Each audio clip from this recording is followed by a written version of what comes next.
risiede, no single witness may convict another for any error or any sin that he may commit.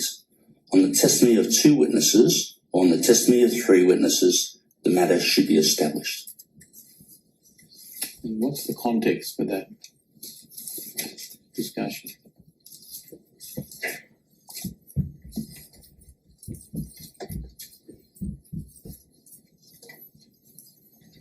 I would like to read it all right through to get the context. I'm sorry. Well, we won't stop. We won't stop to do that now. But I understand where the Jehovah's Witnesses place their confidence. But do you accept that we have a true conflict between an understanding that we all have of human behaviour, and, as you say, your capacity to believe that she was telling the truth, and what might be, by reason of adherence to that particular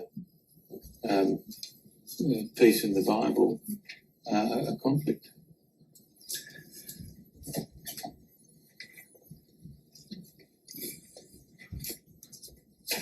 I put a lot of store by what that principle says, and I have a lot of store also to believe that other things will come out that would provide that, but on the ground of one person's word against another, we cannot act judicially any further. No, but you appreciate the civil courts can. Well, that's where there's a difference for the civil court then. Do you appreciate the civil courts can? On one person's word? Yeah. I'm not... I don't know about the civil court, Your Honour. You don't know it. What I'm trying to get to is whether you accept that there is a conflict between what the Bible's telling you and what your experience as a human being tells you about capacity to accept one person's word against another, based upon your own assessment of what they're saying.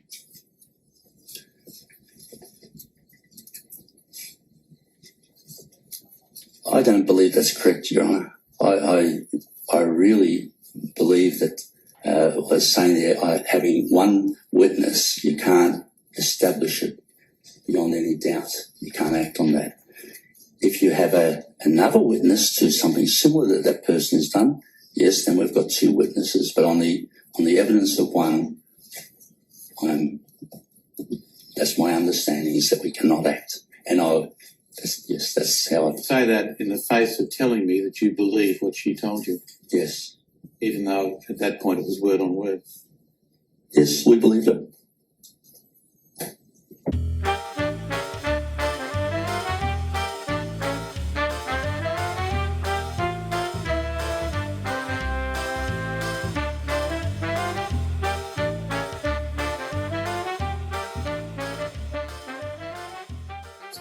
And then the next example is the one I'm particularly interested in.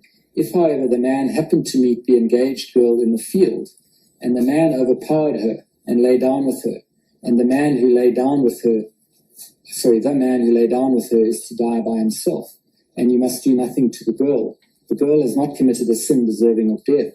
This case is the same as when a man attacks his fellow man and murders him, for he happened to meet her in the field, and the engaged girl screamed, but there was no one to rescue her. So the point of this last example is that there's no second witness, is there? Because the woman's in the field, she screamed, but there was no one to rescue her. Do you accept that? Could I explain, Mr. Stewart, that, you see, I think already under testimony, some of Jehovah's Witnesses have explained that the 2 witnesses needed can be, in some cases, the circumstances. I think, was it an example given? I'll come to that, Mr. Jackson. Okay, so we'll get through this a lot quicker and easier if we just address it one step at a time. So the present step, so the answer to your question? The present step is this, is that in that example you accept it's a case where there was no other witness beyond the woman herself. There was no other witness except the woman herself, but added to that with the circumstances. Yes, well, the circumstances were that she was raped in the field. Mm-hmm. And, yes, but they were circumstances. And it was sufficient, there being only one witness, it was nevertheless sufficient for the conclusion that the man should be stoned to death. Mm-hmm. Yes. Now, is it... I think we're agreeing on the point. Yes, is it not the case that had Jesus been asked about a case of sexual abuse, he may have referred back to this part of Deuteronomy and said that it's not required to have two witnesses? I certainly would like to ask Jesus that, and I can't at the moment. I hope to in the future.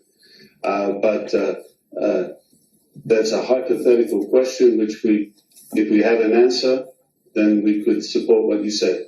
Well, it's hypothetical in a sense, but really what I'm driving at is the scriptural basis, and you the scholar, I'm not, is the scriptural basis to the two-witness rule really so solid, or is there not space for your governing body to recognize that in cases of sexual abuse, it need not apply? Again, if I could just mention the fact that we've already acknowledged that circumstances can also be one of the witnesses.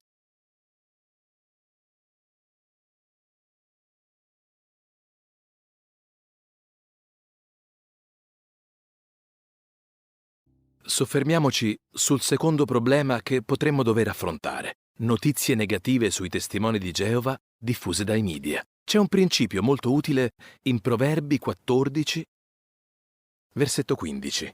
Prendetelo anche voi. Proverbi 14, versetto 15. Notate questo principio. L'ingenuo crede a tutto ciò che gli viene detto, ma l'accorto valuta ogni suo passo. Tenete presente questo: i giornalisti hanno delle scadenze da rispettare e potrebbero non avere il tempo o l'accortezza di verificare i fatti. Oppure il giornalista è stato equilibrato nell'articolo, ma poi l'editore glielo cambia, magari perché non gli piacciono i testimoni di Geova o perché ha informazioni sbagliate su di noi. È già abbastanza grave che le persone credano a tutto quello che leggono nei giornali. Ma, fratelli, non facciamolo anche noi. Non vogliamo essere ingenui. A volte ci sono dei programmi televisivi che parlano dei testimoni di Geova e alcuni di questi dicono cose vere, oggettive. Ma molti, o oso dire la maggior parte, non lo fanno. E quando non lo fanno, spesso è perché i produttori hanno già un'idea negativa sui testimoni di Geova e cercano informazioni a sostegno del loro punto di vista.